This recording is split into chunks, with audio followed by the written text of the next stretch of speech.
Jizzaxga kelganimizga mana 4 kun bo'ldi. Xudo xolasa qilingan ishlar sizlarga qisqacha ko'rsatib o'taman.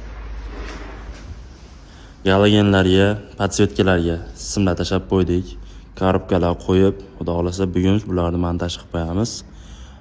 Detski zonamizda shu ishlar qilindi. Xo'p, kattalarda choy ichib o'tiradigan joyiga, tualetiga, podsvetkalarga kabellar tashab qo'ydik. Albatta rakvina bo'ladi, rakvinaning tagida chiroq bor. Albatta oyna bo'ladi, oynaga chiroqqa kabel tashab qo'yganmiz. Ba'larda ham shunaqasiga releslar bo'ladi.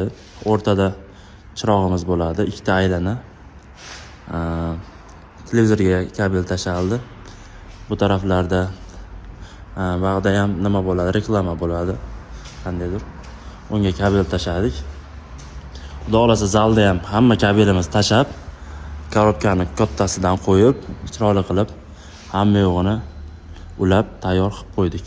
Bu Velissimo'ning tashqaridan ko'rinishi. Shu taylarida ham nimalar bo'ladi. Podsvetkalar ularda qatirib, xudo xolasa bu taraflarda 3 tami 4 ta bira bo'ladi. Bularni ham qatiramiz, xudo xolasa chiroyli qilib ko'rsatib boramiz. Mana shitimizga ham kelib oldik. Kecha shitimizdagi kabellarni parazvonka qilib, chiroyli qilib o'zimizga qulay bo'lish uchun numeratsiya qo'yganmiz.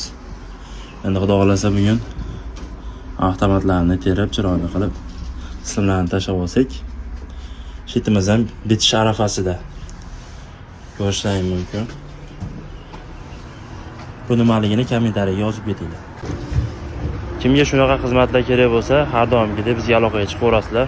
Qo'ldan kelgancha maksimalni chiroyli kачественный ishlar qilib beramiz. Like bosib obuna bo'lishni esdan chiqmasin. Salomat bo'ling.